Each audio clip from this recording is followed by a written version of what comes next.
What's up, guys, and welcome to our recap and review of The Flash Season 6. And here with me is the one, the only, Legend Vash, Miguel Parra. Miguel, thank you so much for joining me for this review.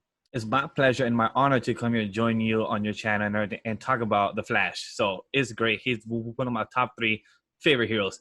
In the TV, that's a whole different story, but definitely it's great to be here. Yeah, The Flash is my second favorite hero in the Ooh. DC universe. So I love speedsters. I'm obsessed with speed, lightning. Oh, Flash yeah. gives me all that stuff, right? So we are going to be reviewing The Flash Season 6 in 4 parts. We're going to be talking pre-crisis, post-crisis. We're going to talk about our thoughts on the finale itself, and then we're going to give our brief thoughts on an overall review of Season 6 and where it lands between the first season and where we are right now. So let's start off with pre-crisis, right? So in pre-crisis, we have blood work. I thought blood work was really cool. What did you think of blood work? Blood work is honestly one of my favorites because it actually involved about Caitlin more in the story. It showed the whole connection. I love how they just had the whole first season with the whole explosion and everybody got the powers. But I love how they just bring different time where people got the powers and just out of the blue. And it shows that blood work, he's just a scientist with Caitlin and everything. They're from college friends. And he had a thing for her. But the way it works out, it wasn't forced. They had a conversation. It is very, and that's dynamic where it wasn't forced. But what I like about him is that he actually felt like the comic book type of villain. They didn't really change much anything about him in the TV show. So that's what I enjoy about his character. And plus, the actor did a good job for what he got. And plus, he actually did his role, his lines, very entertaining. Yeah, he was really, really good to me, in my opinion. Like, I love villains that I can actually empathize with, unlike the Thinker. There's nothing about that guy that I care about, and we can talk about that towards the end. I But hate him like, so much. but Bloodwork, he was just a guy that wanted to rid the world of disease. He wanted Yeah. to stop other people from losing their parents, their kids, their loved ones, because he lost his mom to an incurable disease. So that's just what he wanted. But in the process, he somewhat went mad, and that's just where we are right now. And that's the best way to have your villain is where he don't see himself as a bad guy. He's the one who wants to cure the world. And that's the best way to have your villain is where he thinks he's actually doing something good. Just is not the best in the best civil way. It's Yeah. just doing it more than a mad scientist way, and that's what his field was. So it's pros and cons the way you see it of how his methods were. Yeah. Another villain that I want to talk about, the second introduction to Godspeed, right? In the very first episode of this season, we saw Flash versus Godspeed, and then we realized that this is actually the 4th cybernetic version of Godspeed that they've caught. What did you think about that? I was excited and upset of how more that he's an android, that he's a robot and everything. He don't speak much. But I'm more intrigued of where's this long-running Godspeed going to end up. Because most likely he's going to be like a season 7 villain for what most likely would be. But it's like, what's the end game? Because they've been going on with this whole season with the whole 19 episodes and everything. Because it's like, what's the end goal for this Godspeed? Why is he sending androids to go and grab the Flash? Why is he trying to grab the speed? Because from the comics, he steals other speeds of speed. And we find out more about him because he is Barry Allen's cousin or some type of connection for it. But then I'm curious how are they going to incorporate this because he's from a different timeline. So I'm really curious about this, how's this going to go. And one, he has one of my favorite suits.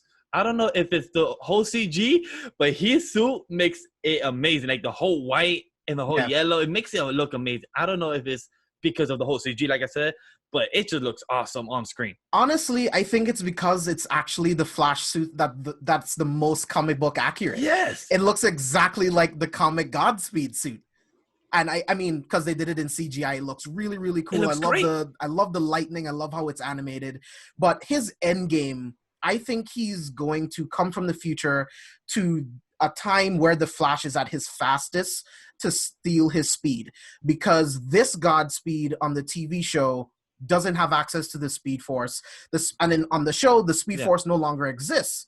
So it's like, maybe he's trying to steal Barry's artificial speed force. Like maybe he's sending these robots back in time to force Barry to make the engine so that he can steal the speed from the artificial speed force. That's just what I'm thinking. That could be possible because that's what he has done in the comics. He actually stolen his speed many Yeah. times, and he has become faster than Barry and plus Wally. So for him to see that, I really want to see how it's going to be incorporated. Like, are you going to be more comic book accurate and see him do that in the future where he actually wants Barry, yo, Barry, hurry up and make your own speed already because I want to steal that for myself. So chop chop. Yeah. In episode 2, something that I wanted to talk about was Barry Allen, Grant Gustin going to see the other Barry Allen and him putting on the original Jay Garrick helmet and seeing all of those multiple futures and then watching himself running out of existence. I thought that was so cool. That was such a comic book feeling as a kid, because when you see that in the comic book, I forgot which one is the top of my head, but the one where he goes out of existence, but then it's Crisis. Yeah, it's Crisis, right? It's Crisis. Yeah. So he comes out of existence, but then he becomes the actual lightning, the one that hits him back to make him as the Flash. I'm like, I love it when they do these type of Easter eggs, but then at the same time, I hate that because I wish they would actually do it. But then if they did that, there would be no more show of the Flash. But I love how they show this, like, oh, you know, this is such a comic book thing. We'll show this for you guys. Maybe they might do this for the end of the show, or when it's season 7, season 8, or whenever it is. But just seeing that, him with the classic Jay Garrett, you know, the whole helmet, it's just such a great Easter egg to see. Yeah. Now, later on in Pre-Crisis, we get introduced to a new Wells. We get introduced to Nash Wells, and then we also find out that, well, that's Post-Crisis. But Yeah, what did you about think? to say that too. I was just about to say something about Post-Crisis. But what did you think about the first introduction to Nash? Did you think he was evil? Did you think he was going to be a good guy? Like, what did you think? When it comes to Harrison Wells or any Wells, it's kind of hard to tell, because it's like the saying goes, you fool me once, shame on me. When you fool me twice, I'm fucked. It's like every Wells always has a secret agenda. And you knew when you did Wells was here, and also when there was Crisis coming up too, and when he was going under a secret cave to unlock this, you know, like, okay, and then you see more what he was gonna do in Crisis, like what character is gonna be. You're like, I don't trust this dude, and then you saw what happened. You're like, yeah, I definitely don't trust this dude at all. So just to see what happened, but as a character Nash was throughout the season and what he has become, he has grown on me a lot more. Some better than others, but as the beginning, as you said in the question, I don't trust him. Yeah. I'm like, what's your secret agenda? And also, once you start to not fall in love, once you start to be friends with Allegra, with his fake daughter, to see like, oh, Allegra, it's you again. It's like every type of Wells has some type of PTSD in some way or form. Yeah. So at the beginning, Pre-Crisis, I didn't know how to feel about Nash, right? Like, because he comes in and he obviously has an ulterior motive, right? Yeah. I'd never thought he was as evil as Thawne or anything, but I saw him as a guy who would risk the lives of other people to get whatever he wants, right? So at first, I didn't really know how to feel about him, but I ended up really liking him post-Crisis with everything that he's going through. So I ended up liking him a lot. But what did you think about Allegra Pre-Crisis? Because this is a problem for me with a lot of characters that the CW introduces on The Flash, right? I feel like it takes an entire season to get me to care about some of these characters, right? Yes. So Ralph Dibny, I did not like him for the first season he was in. I did not like him at all. It took me in the 2.5 season for me to actually like Ralph Dibny, because in the comics, you don't really like him because he's a person that more, not of a vigilante, but more of he kind of cares for himself. He's selfish and everything, and you don't really care much about.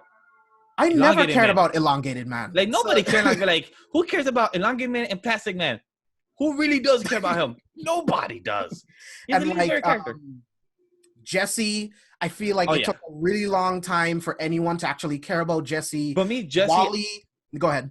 No, but Jesse and Wally, I like them because I knew about them more because of the whole Flash family. I like them more because I want to see them grow. But once I saw, as you said, Ralph Dibny or plus Allegra, as you mentioned, it was more like, I don't really care about Chateau. Like, why you here? And plus, I feel more about the casting agent and the writers, is that I feel like they don't guide them to the right direction. Because one, we're in a CW where I feel like they cast more for the characters that look good, for the role and not for the whole acting, job, like what they're here for. Yeah, I feel I'm like okay with that though. My problem is I feel like the writing's bad. I think it takes too long for them to have actual development because when you binge watch these episodes, like back in I think it's season 2 when you get introduced to like Jesse Quick, every single episode there is a moment where she gets angry at someone and storms out of a room. but I think Every single episode, dude. But I think that's more of the job of the CW and the writers because one, we have 23 episodes of writing for characters that's a big cast, but then you have the writers that only have these side characters as Jesse, as Wally, and then plus Allegra, as you mentioned, they only have 5 minutes per episode, so it's hard to build on a character when you barely see them. When you only see the, I hate you, Dad. Okay, Dad, let's hug it out. Next episode, I hate you, Dad. Let's hug it out. It's like each episode is like rinse, repeat, just to get that small character development and progression. It takes too long for me. And finally, the 23 episodes, you see that binging where you finally start to like them. And the next season is when you get the full character that you're supposed to meant to get. It's like, that kind of took too long. It's like, Yeah. Really? Yeah, if it took like half a season, I would be cool with that. Me too. And like, hopefully the writers get this opportunity with this whole pandemic where they could learn to write better for their characters in a much shorter season, since much later that we're going to talk about that some seasons will be much shorter where we get that character progression where if we meet a character 3 episodes, 4 episodes, we actually get to love them and enjoy them being there instead of, why you here again? I forgot because your story, because you have this fake daughter and fake father that's going to be there for you. Okay, sure. Yeah, I felt like that was such a CW thing to do just to give a character an arc, and it didn't really work for me. It's not like I hated it, it just wasn't working for me. So one of my favorite episodes pre-Crisis was episode 5. This is when Cisco gets framed for Gypsy's death. That was the most interesting episode because I love it because we barely saw Grant Gustin, which I love Grant Gustin. But to actually see a full Cisco episode, and we also Machete to actually have him there too. I was like, yeah, like it was just great to see him, and also for him to actually have an understanding as himself as a character, knowing to not have vibe. Like there's more of him, which that's what kind of annoyed me in post crisis that he went back to that. Like we have great character progression, then he falls back into himself, thinking that he's not worthless without being vibe. So I actually see there's more to vibe than just him being vibe. There's more as a character of Cisco because you're an engineer. You know how to solve mysteries and everything like that. You have all these puns. There's more of you than that. And that's what Machete proved him to. And like, that's why Gypsy came here for you to solve her mystery. Yeah, I like that because that's such a human thing. It's like you make progression and then something happens and then you get taken back a couple steps. Like it's such a human thing. Barry is going through that right now, post-crisis, dealing without his speed and everything, right? Another one of my favorite episodes was episode 7 where we get Dark Flash, right? Where Bloodwork gets into Barry's system and like Dark Flash was sick. What did you think about that? That was my favorite, and I'll bring it up because episode 7 was a thing, and episode 2 before the whole crisis happened, and I loved it because it showed comic book accurate, the actual Dark Flash, because in the comics, Bloodwork actually took over Flash, and he actually, had that Dark Flash, the whole dark energy and everything. And the way Grant Gustin actually see a whole different side of him, instead of seeing him all optimistic, he gets to flex his muscles. Yeah, so it actually shows those better acting chops. Instead of the one side you see him all the time in one season, you actually see a whole different side, a bit of more evil of him and more of a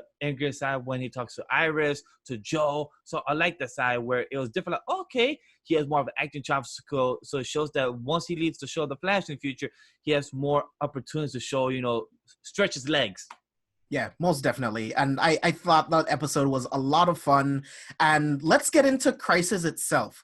Like, I thought Crisis was the best crossover the Arrowverse had ever done. Like, what did you think? It was the most epic one that had to be there because, one, it was the last one for our man, the one that started this all, Stephen Amell. He's the one that started this whole DC TV universe. For him to, like, he had to go big or go home. And to have Wells become the, his name, not Spectator, what's his name? Wells. Pariah. Yeah, Pariah. And to actually see Stephen Amell become the one that actually fights the whole Big Bang Yeah, to him actually becoming Spectre was so cool. see him become Spectre, actually see him end the Big Bang, to actually have a whole big battle. It's kind of like against Thanos, like to actually have this big battle against him and actually scream and actually start the whole like the new 52, like to actually start post crisis. It was something like so comic booky, and actually wish it was more comic book, some type of panels. But the way the whole directors did the cinematography, did this, did the whole cutscenes was amazing. Even though I'm not a big fan the way Barry lost his speed, the way because of the Spectre entered Speed Force, which I understand, but the way story written, I didn't really like though. But I was talking about that more in Post Crisis. But overall, Crisis as a whole, one of my favorites, like you said. Yeah, I loved Crisis. One of the biggest things that came out of Crisis for me was exactly what Crisis did for the comics. It gave the writers the ability to start over. They could now do absolutely anything that they want. Now, the multiverse still exists to an extent, but there's a lot less universes, and a lot of them have collided. So let's get into post-Crisis. So now Nash he now has the consciousness of who knows how many different worlds is in his mind. But that's the one thing I'm confused about, because post crisis they show a bit of cutscenes of about Supergirl, Black Lightning, everything being the same universe.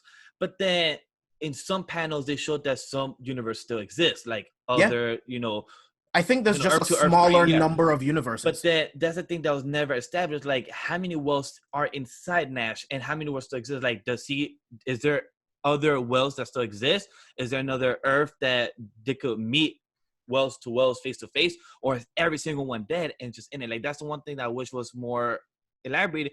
But that's the con that when you Season have 20, 7, we'll get into that stuff in season 7. and I hope we get to it, because that's the con that when you have such a big cast, it's hard to kind of put more focus when you need to focus more on Caitlin, more on Gary. I'm sorry, on Barry, and just to actually have more focus on them. And plus, Iris, the main bad, and everything like that. So it's kind of hard to focus on more Nash when I want to know more about his story. Because that's fascinating. Like, for you to have conversation of about Sherlock Wells, Earth 2 Wells, like to Yeah. actually have that about French Wells. Like, I want to see more of those type of conversations. I want to Oh, meet he's New gone. York Wells. I've never seen New York Wells. He said that too. I'm like, wait, how's the New York Wells? Because I know New York. I live in New York. So I want to see how that conversation goes. Like, Yeah. that's amazing. Yeah. So let's get into one of the main villains post-crisis, right? The new Mirror Master. Let's talk about Eva McCulloch. Let's get into it. So you start first, because I have my cons more than pros. So you start first about how you feel about her. So overall, so let me talk about my overall thoughts on Ava, right? I like her. I don't love the character, but I like her because I can empathize with what she's dealing with, right? In her mind, in her perspective, her husband turned her back on her. He took over her company. He made a black market organization. He forced metahumans into pretty much slavery, into working for him. He manipulated people who invested into her company, and she wanted to take revenge on him. And I can empathize with that. But to me, I would personally like to see a villain that's as intelligent as she is, just have her own motivations outside of a relationship. I think everything on the CW has to be tied to some sort of relationship so it can be relatable to audiences. But why can't she just be an evil genius who has her own ideals? You know what I mean? Like, I 100% agree. You said it right on the nail of how I feel towards it, because she is a good actress. She did her role for what she got. She got the writing. She nailed it. But the way it was executed, I felt like it was very underwhelmed. It was something that I wish I was more whelmed, more detained for, because when you find out, all right, I get it. Your husband backstabbed you. Your husband treated you like crap. He never tried to save you. He just let you rot in a whole mirror world. He knew you was there. But at the end of the day, he said, you know what? I'm going to take my wife's company. I'm going to do a whole organization that's called Black Hole from the Comics, even though it was really underused, because the Black Hole in the Comics is so much better and so much more grander where it could have been used. But hopefully that gets reused in the future. We're not done. Yeah. Hopefully it gets more reused in the next season. So hopefully that's something that they could actually kind of piggyback more. But like I said, with her as a character, as Gran, wish it was more of her own motivation, and hopefully we get more of that in season 7. Because all right, you kill the husband, that's done. Now what's next for you? Are you just gonna be like some type of dictator and just say, all right, this is my city now, or anything like that? Or are we gonna get actually some type of Demian Dark that we actually see more motivation of her, where it's not just evil organization, and it's just all right, you have this powers of the mirror and everything. What is more your execution? What's gonna go? So that's more. I'm more wanting more of her as a character because the Mirror Master and plus the Mirror Dimension is more grander than what it is in the comics. So hopefully get more of that where if she wants to be a big bag, because her suit in the TV show was awesome. But I want to see more of that because her is because her turning her hand into a gun or everything. That's amazing. Like that was interesting. So I want to see more of that because her gun reminded me about the whole mirror gun that you could just turn people and like that. So hopefully we get more of that aspect. Yeah. So talking about the mirror gun, let's get into the mirrored versions of some of the characters that we saw post-crisis. So Camilla, Iris, and Captain Singh were all made into mirror versions. What did you think about that? Captain Singh was my favorite. Captain Singh actually, as the mirror version of him, was my favorite. Same. Iris was second. And Camilla, to me, was the same in a way. Kind of more of like, it was more of some type of secretary for Iris West. Like that's why I felt like she was more underused. It was interested, but then I felt like okay, you kind of feel like the same role, but at the same time, she was more of the secretary to Iris West, doppelganger, which it was interesting. Her, being more dark, more kind of being cold. I guess very like love that. The scene that was Candace actually got to do stuff, and that's the thing I love the most is that she actually took up Barry out of the house. Like, oh, she said, Barry, get out of the house. You're out, and everything. I'm like. And that scene of him walking slow-mo actually shot like, damn, my wife that's just kicked me out of the house. So I love that it was different. It gave a different vibe. So I love how she actually gets to stretch her legs too in this role, even though I didn't really love some scenes. But so overall, with the doppelganger in the home mirror side, I love it though. Yeah. Another thing that you mentioned was Captain Singh being your favorite mirrored version. And I completely agree because Joe West was looking for the mole in CCPD, not realizing that the mole in CCPD is the chief of police. You know what I mean? So that was really cool. And plus, we always have seen 2 minutes of him every other 2 episodes in the past 6 seasons, but we never actually got a full him almost every episode, and to actually see him more there, more conversation, and actually see him as his acting chops was actually nice to see. And actually him being good guy and then bad guy, like everything will be a sure success is a sure. So I love that actually him talking about it, him being the bad guy. So I love that. Yeah, I love that. Another one of my favorite episodes post-crisis was the episode with Grodd. The Grodd Flash team up, like when they fused into one being, I'm like, that was actually really sick to me. What did you think? It's my favorite because actually to see King Shark and Grodd fighting together is literally one of my favorites. And actually having the conversation of Grodd having the conversation with Barry, like, hey, I know about what happened post-crisis. My mind read everything. I understand. But I'm one lonely gorilla. I'm here stuck in a cage. My mind is getting slow. I want to get out.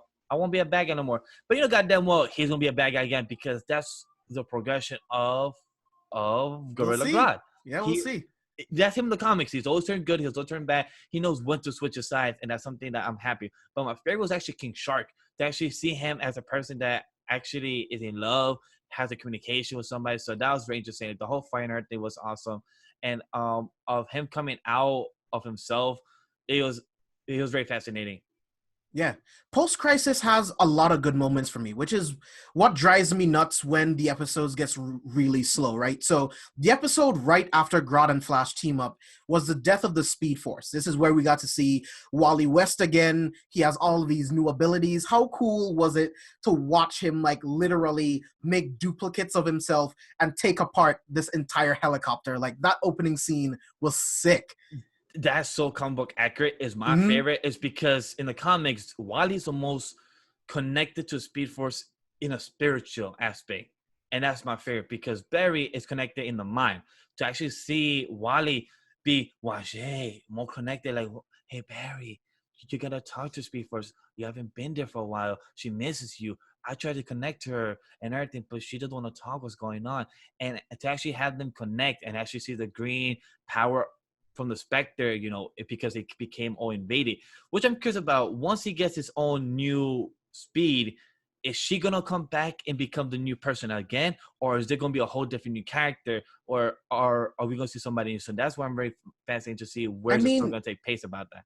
They could, but it's also not necessary because it's just like an artificial speed force, and only Barry can access it, right?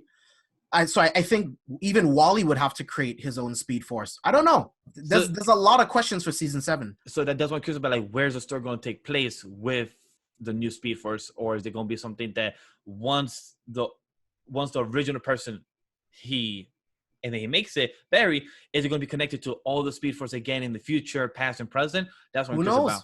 That's what I'm thinking too. The next episode, right after that, episode 15, The Exorcism of Nash Wells, where we get the introduction to Reverse Flash. Like, Tom Cavanaugh.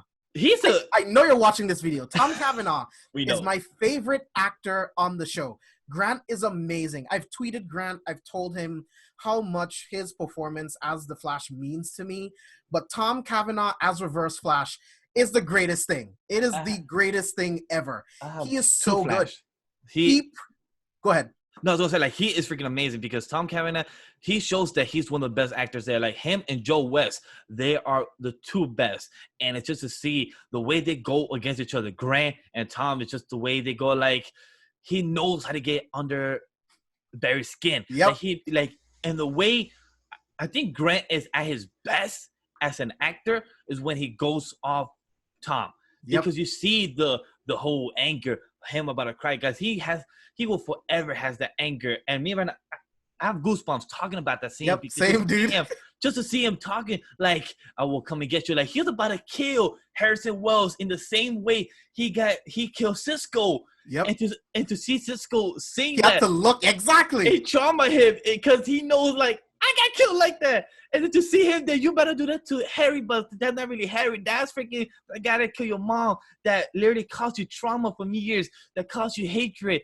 It was a mystery for you. And just to see that scene, it just gave me goes like, Rod and this scene, the two you mentioned were my favorites. And then after that, it was freaking Godspeed again. But this scene, it was amazing. It's just to see those two go back and forth. Like, he said, hey, if we have to kill him, we kill him. And just to see, like, this dude has hatred no matter what. He's up in the heck for that reason. Yeah, like, that dynamic is the same as, like, Batman and Joker. Joker is the only one that can push Batman to the point where he might actually kill him. And plus vice versa for both. Like, they need each other, and that's the one to, like, and then to actually see him, like, I will come and get you. To note that the guy, Tom, Reverse Flash, is somewhere in the console, somewhere in the world, finding another body, like, that's creepy and weird to see, like, how do you do that? Like, how does that work? So I have a theory, right? And because there's more that I want to talk about with this episode, but since you brought it up, with that exorcism, now that Thawne doesn't have a physical body, I think this is how the Flash TV show is going to introduce Red Death. Because Nora, in season 5, mentioned that Red Death existed. So I think whatever body that Thawne finds, that entity will become Red Death. So for those of you that don't know what Red Death is or who he is, it is an evil version of Batman that steals Barry's power so that he can go back in time and kill every villain that ever hurt anyone, pretty much. So the Flash doing this version would be sick because Thawne doesn't have a physical form. Any form that he takes over now becomes a new being, Red Death. That's my theory. I like that theory. I want that theory. And we know, Flash writers, you're watching this. Take this. Yes. Just give us credit. Or more to James because he came up with this. And I support this theory because this theory sounds amazing and something that I would read because I read some of those comic book issues and the art style in there and to actually see Red Death's suit in there, oh my God. That red and black, the red lightning, I really hope they do it. It would be sick. So another thing that happens in this episode is the introduction to Sunshine. I actually like this villain. Sunshine doesn't get to do much overall in Post-Crisis, but I love her power. In the show, they call it that she's heliokinetic, meaning she can bend sunlight, right? I thought that's so cool. That's interesting because it's the same kind of like if you were a kid and you're at the park and you have some type of microscope and you just want to play with this and you want to play with the sunlight and, burn some ants, burn some grass. It's kind of like that. And the way, but to see in the TV show with actual meta powers, it's something that you actually see like, this person has sunlight and just bending where you cannot see her. She comes back. She punches you, disappears. Just to have the idea and where sunlight is one of the most hottest thing and where you can control it. It's like anything like that. That's just fascinating. But then Barry figure out weekends. Without light, you're nothing. You're just a regular thug. And like that's so fascinating. Like it shows that Barry is still a scientist. He's still a smart person that knows how to figure out the most smartest thing to actually, okay, he has an engineer, Cisco. He has a biologist, which is Caitlin. But he also kind of forgets, well, not him, the show, don't really put the show kind of puts that spotlight that he's also a scientist and he's smart, because that's one thing I love about the first episode, the first season. He was looking at a tire track in the first episode, the first beginning of the show, and then he figured out, oh, is this type of car? He went on mud and everything. That's no person can actually, like me, James cannot do that. Yeah, only a scientist. I am not a trained person in his field. So just to see that spotlight of Barry is one of my favorite things as well to actually see. Yeah, and much like Cisco, this is a moment where he has to realize, yeah, you don't have your powers right now, but you're still so intelligent, like you mentioned. Like you said, I think this is something that the show forgot. It's like in the first season, they go through his genius so much, but in the later seasons, we would only see him writing equations on the wall. Yeah. Now and again, he might figure out something, but I think they seem to, and maybe because they have so many other characters that's really intelligent. The cast is big. Yeah, there's only so much writing you can give to one character, so it just is what it is. But episode 15, The Exorcism of Nash Wells, was one of my favorite episodes post-Crisis. But I do want to ask you a question. So what do you think overall of the character of Caitlin and Cisco throughout the show? Like, do you feel like they were underused or they were where they were needed to be in some of the episodes, some of the scenes throughout this whole season? So for this season, I think they're just in places where they need to be for this season. If we're not seeing them a lot, it's because it serves the plot. The show is not about them, like they serve the plot, right? So everything going on with Caitlin, I think it's a never-ending struggle of her trying to figure out who she is and how to truly be a hero and control her powers. I love that she's getting time with her mom and trying to connect there. I love that stuff. Cisco is being more of the engineer that we know, the genius that we got to know in the beginning. He's exploring. He's going to Atlantis. He's going to Atlantis again to get this, the perpetual motion device to help Barry create the artificial speed force.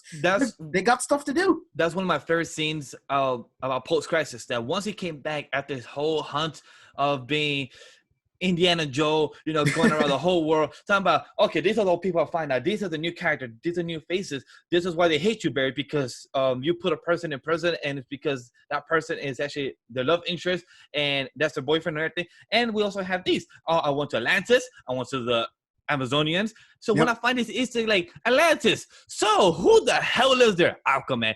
Amazonians. Yep. I wonder who lives there. It's a girl called Wonder Woman. Like these type of Easter, as much as I love to, but it's because of budget or it's because of the Warner Brothers and like that.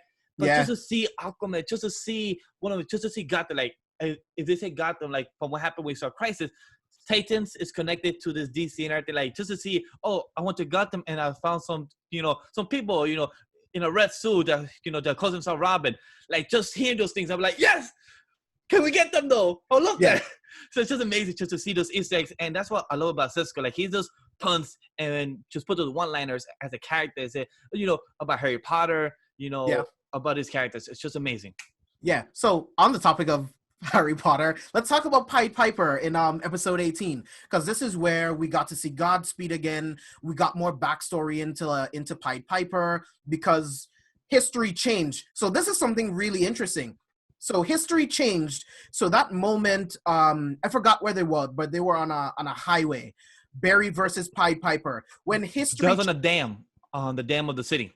Yes. So when history changed post-crisis, Barry is actually able to throw lightning a lot earlier than pre-crisis. Did you notice that? I didn't notice that, but then I'm really interested to more of post-crisis changes they do to find out, like, so he's been training more. He gets his powers early. So I'm curious to know what can current Barry do that he couldn't do before. When he actually is able to access the artificial speed force.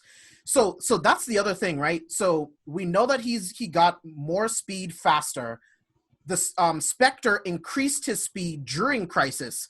So when the artificial speed force comes into play, what is his speed going to be, dude? Like, that's what they're more curious about, because like we heard from the lines and we make fun of memes and everything. Like, we hear the line, "Run, Barry, run, run." I love it. I love it. But I just want to hear one day where he tells himself, like, "Run, Barry," because we barely hear himself telling himself. We also hear characters, Ares, Wells, Joe, other characters telling him that. But I want to see him actually beating a speedster without him actually worrying about it. But most likely we won't see that, because without story progress, there wouldn't be no show. But I want to just see one episode, him actually outlasting Godspeed, Reverse Flash, any type of, or Zoom, because I want to see if Zoom could return after post-crisis, because if all the worlds collided, something, maybe a Zoom story actually changed. I mean, that's the thing, though. Earth 2 was completely erased. So, but you know, in other universes, maybe there's another Zoom. Can you know how some other characters, maybe. So that's maybe where we might see Godspeed, Zoom, other characters more in the future, because where we have seen Grodd change his character as well. So that's maybe something that we might see more in the future. So that's one thing I'm most excited for post-crisis moving forward. Yeah. Before we talk about the finale, there was a character we forgot to talk about. How do you feel about Sue Dearborn and that whole like subplot with like her and Ralph? Because in the comics, Sue is Ralph's wife. Yeah. Whatever. How did you feel the actress did? What did you feel about her arc? Stuff like that. So the actress is beautiful. That's one thing I will say. The actress is very beautiful. She's adorable. And the chemistry said it perfectly to like Cisco. The way he was there in a conversation, he's like, I feel like a third wheel.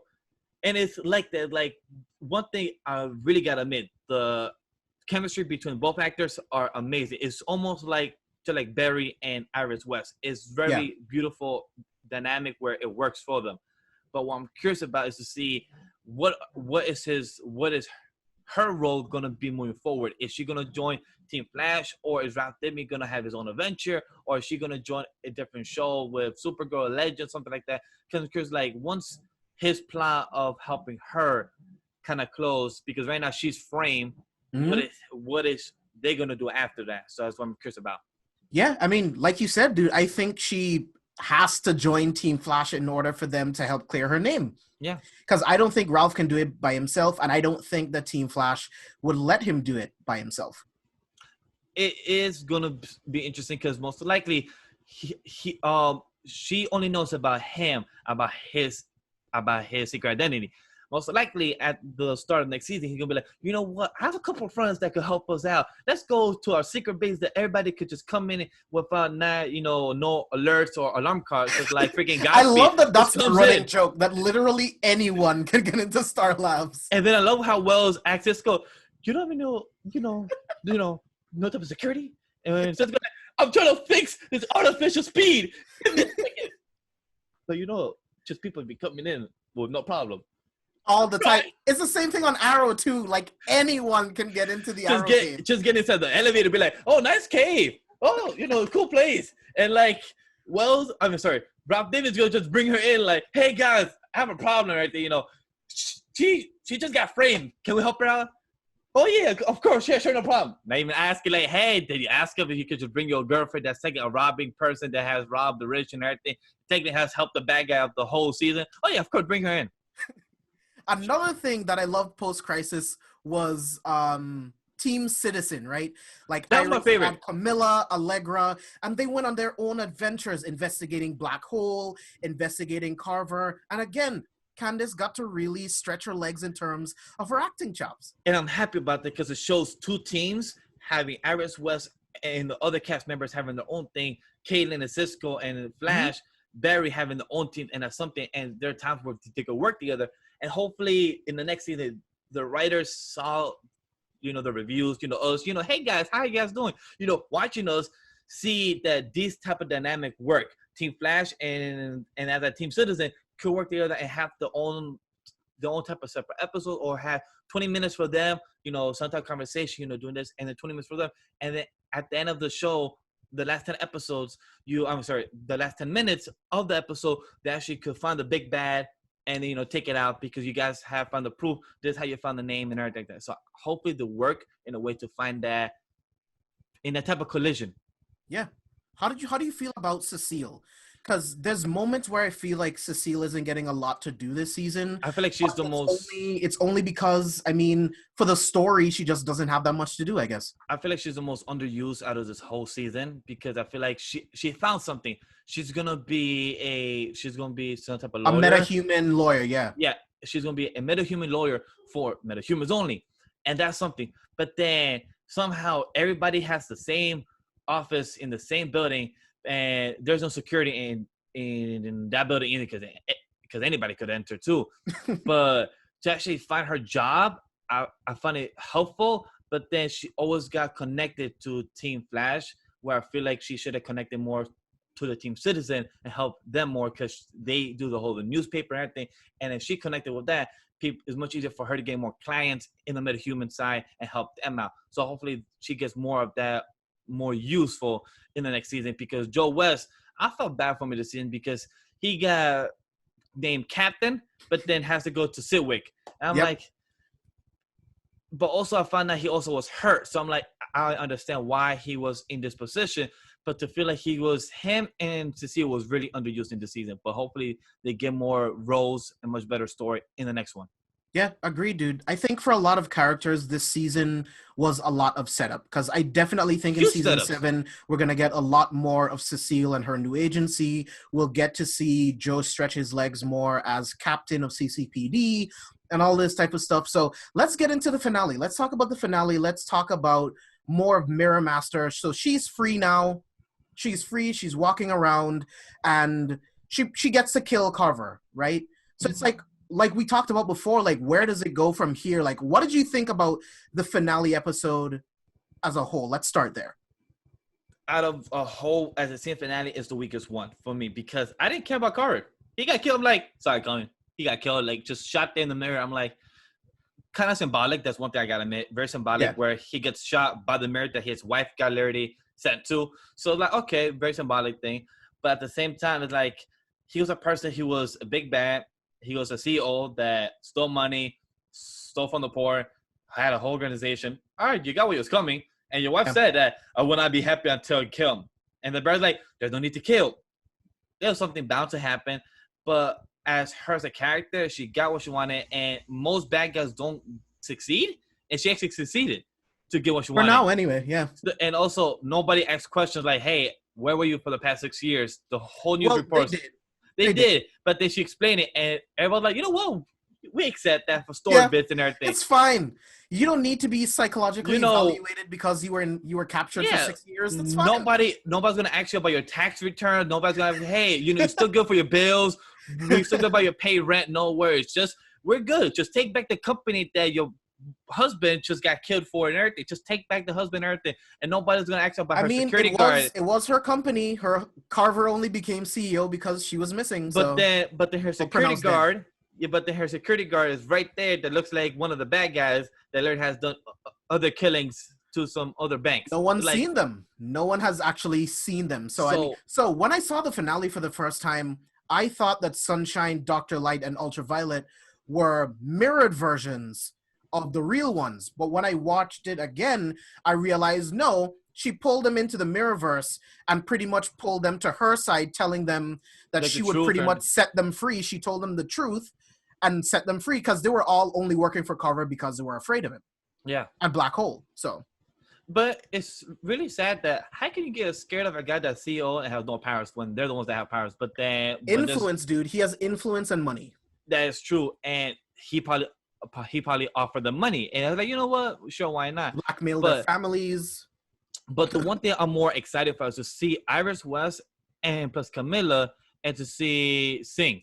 To see in that mirror world more story bits of her, but then she disappeared at the end. So me and James spoke about this before, saying that is she connected now with the mirror world since she's been there for so long, or what is it that happened? Because there's been story bits in comic books where Iris West is from the future, or she's connected, or she's just a regular person. So her being in this world for a couple months, what has the influence in her mind, psychological. So I want her to see how's that happen and how does that improve for her as a character. So I'm very curious about that. Can't wait to see as well for Barry to see his artificial speed, since we heard rumors that the whole season finale was going to be with Reverse Flash.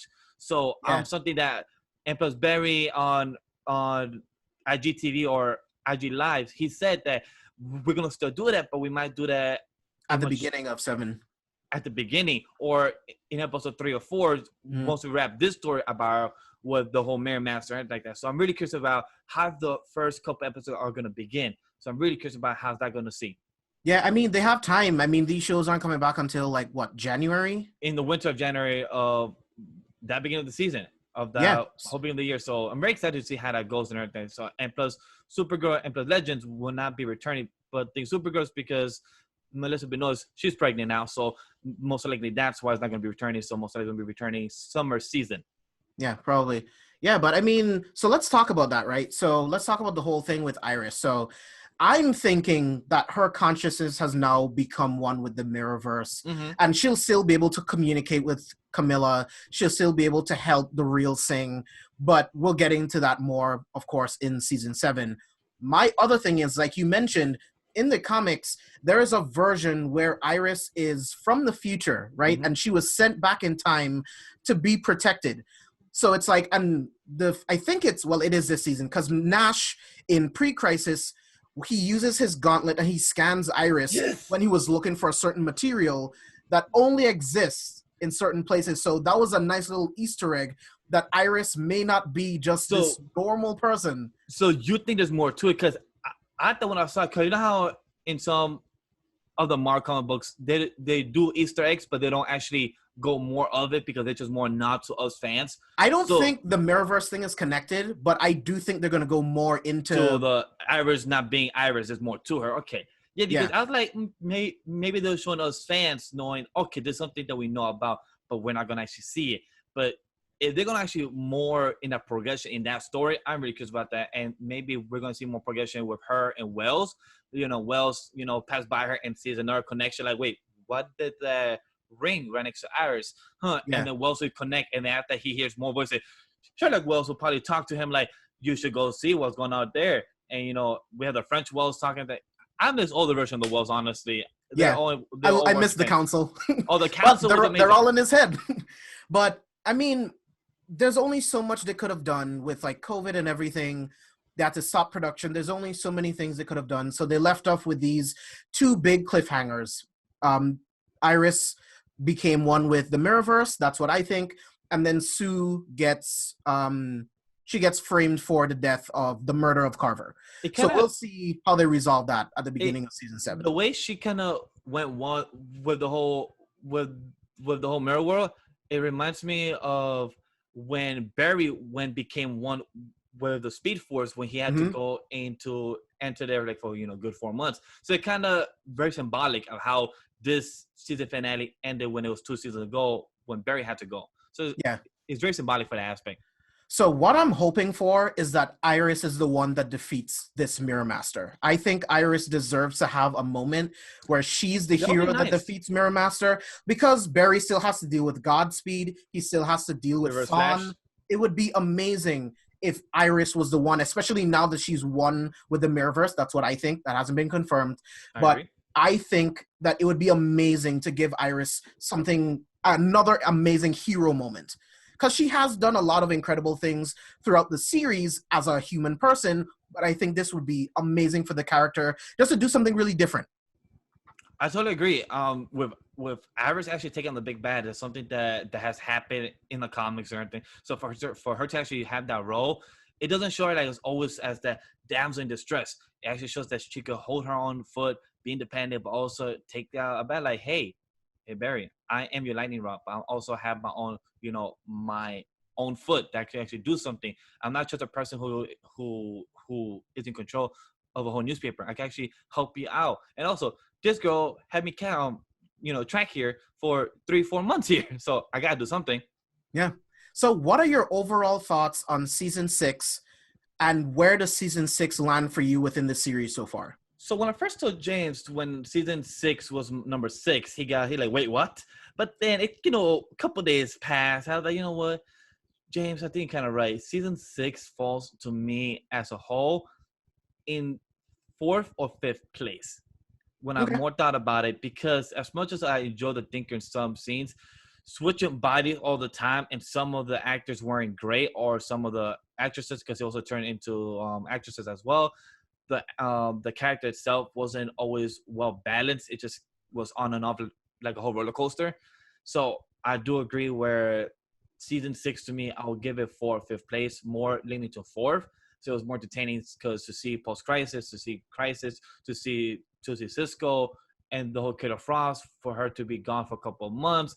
So to actually see her, and plus Barry having to make his own artificial speed, all these things are fascinating in story bits, and also Godspeed and plus Body Piper, to actually see this and Grodd, like these all small roles and hints as the show really was keeping me entertained, even though some scenes of the bad guys were keeping me boring. As a whole overall season really did keep me entertained. So I'll give it to number 4.